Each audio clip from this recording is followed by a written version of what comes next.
Hello friends, मेरा नाम शशिकला कनौजिया है और आप देख रहे हैं जोश लीगल नॉलेज। और आज की इस वीडियो के अंदर हम एक प्रिंसिपल पढ़ेंगे जो हमने पहले पढ़ा था, पैक्टा सन्ड सर्वेंडा। बहुत इंपॉर्टेंट है, काफी ज्यादा इंपॉर्टेंट है, तो आप उसको ध्यान से सुने। States are bound to fulfill in good faith the obligation assume by them under treaties.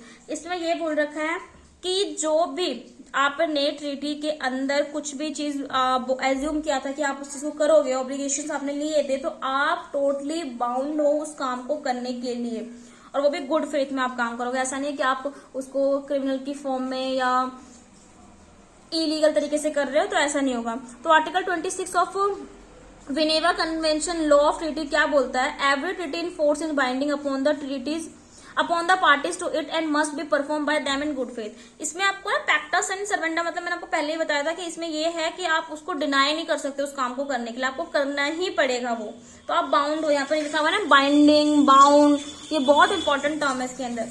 तो यहाँ पर यही है कि every treaty in force in binding upon the treat, तो इसमें बता था कि जो भी ट्रीटी हम कर रहे हैं वो किस पे फोर्स होगा, वो पार्टी से फोर्स होगा, क्योंकि पार्टीज ने उसको ऑब्लिगेशन दिया था कि उस परफॉर्मेंस को वो करेंगे और वो गुड फेथ में करेंगे। इसका आर्टिकल 27 भी बहुत इंपॉर्टेंट है, जो कहता है no party to a treaty might attempt to justify its failure to perform any of its international treaty obligation by invocation of internal law. इसमें ये बता रखा है कि आप कोई एक्सक्यूज नहीं दे सकते हो कि ये वाला जो जिसके इंटरनेशनल लॉ पे कुछ लॉ बने और आपने ऑब्लिगेशन दिया कि हाँ इस चीज को हम फॉलो करेंगे, बट आप आगे चल के आप ये नहीं बोल सकते हैं कि जो भी ये लॉ है वो हमारे डोमेस्टिक लॉ अलाउ हमें नहीं करता है करने को, और हमने गलती से पहले कर लिया। तो ऐसा कुछ नहीं। अगर आपने एक बार ट्रीटी कर ली, उसको रेक्टिफाई कर लिया उस रूल्स एंड रेगुलेशन को, तो आपको वो चीज करनी पड़ेगी, आप उसको डिनाई नहीं कर सकते हो। मैं रेक्टिफिकेशन बहुत बार बोल रही थी जब मैं ये टॉपिक पढ़ाऊं, तो प्लीज इसे ध्यान से सुनना, काफी इंपॉर्टेंट है ये, क्योंकि जब मैं दोबारा इसको पढ़ रही थी तो मेरे को तो काफी ज्यादा इंपॉर्टेंट लगा। तो इसका मतलब होता है वही कि अगर कोई भी डोमेस्टिक लॉ अगर आप उस लॉ को अलाउ नहीं करता, तो भी आपके पास ऐसा कोई एक्सक्यूज नहीं है कि आप उस चीज को डिनाई कर सकते हैं किसी काम को करने के लिए। देखो पैक्टा सन्ड सर्वेंडा का भी कुछ मतलब होता है। अब देखो हम पढ़ते हैं, देखो यहाँ पे क्या है, एक्सेप्शंस क्या है पैक्टा सन्ड सर्वेंडा की, वो कब नहीं कर सकते उस रूल्स रेगुलेशन को follow? When a new state come into existence as a result of revolt, जैसे कि रिवोल्ट हुआ, जैसे कि रिवोल्ट हुआ और उस रिवोल्ट के कारण new state come into existence, new state existence में आई, तो उस टाइम ये एक एक्सेप्शन होता है। फॉर एग्जांपल जैसे कि मैंने यहाँ पर ना बना भी रखा है।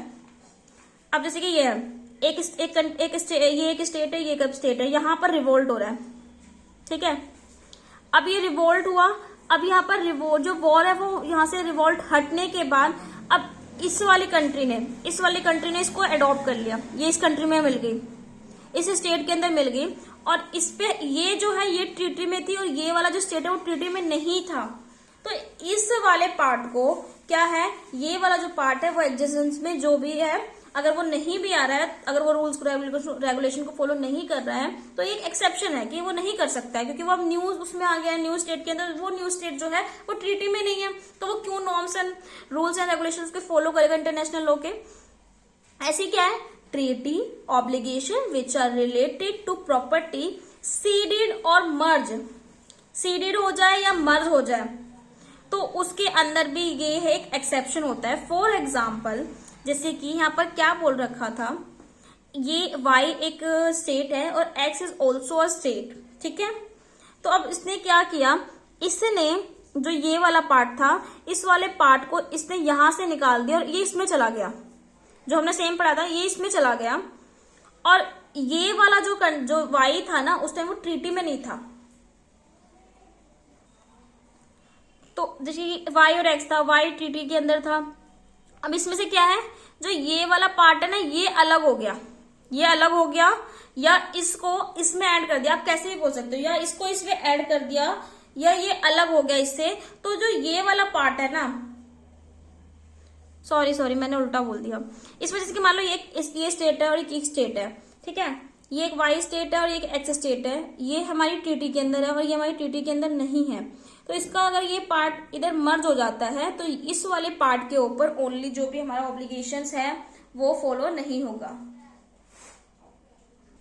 अब जैसे कि सी एक और है, क्लोजुला रिबसिक स्टेंटिबस, इसकी प्रोनाउंसिएशन थोड़ी सी अलग हो सकती है।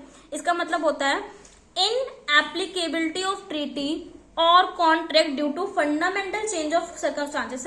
फंडामेंटल सर्कमस्टांसेस चेंज है, जैसे कि मान लो एक आइलैंड था, ये एक आइलैंड है, अब ये आइलैंड ही डूब गया, एग्जिस्ट में नहीं है, तो इसके ऊपर तो जो रूल्स रेगुलेशन है वो भी फॉलो नहीं होगा, क्योंकि वो एक एक्सेप्शन है। तो रेलिवेंट आइलैंड सबमर्ज वाला इसका एक एग्जांपल है ये। तो इसके 3 ही एक्सेप्शन थे और ये काफी इंपॉर्टेंट है कि प्रिंसिपल, तो मैंने इसको इंडिविजुअल करने की सोची क्योंकि एक छोटा सा बन गया और आप लोग छोटी वीडियो जल्दी देखते हैं। आई होप आपको समझ में आया होगा। अगर आपको मेरी वीडियो अच्छी लगी तो प्लीज इसे लाइक करें, कमेंट करें, शेयर करें, और subscribe my YouTube channel. Thank you.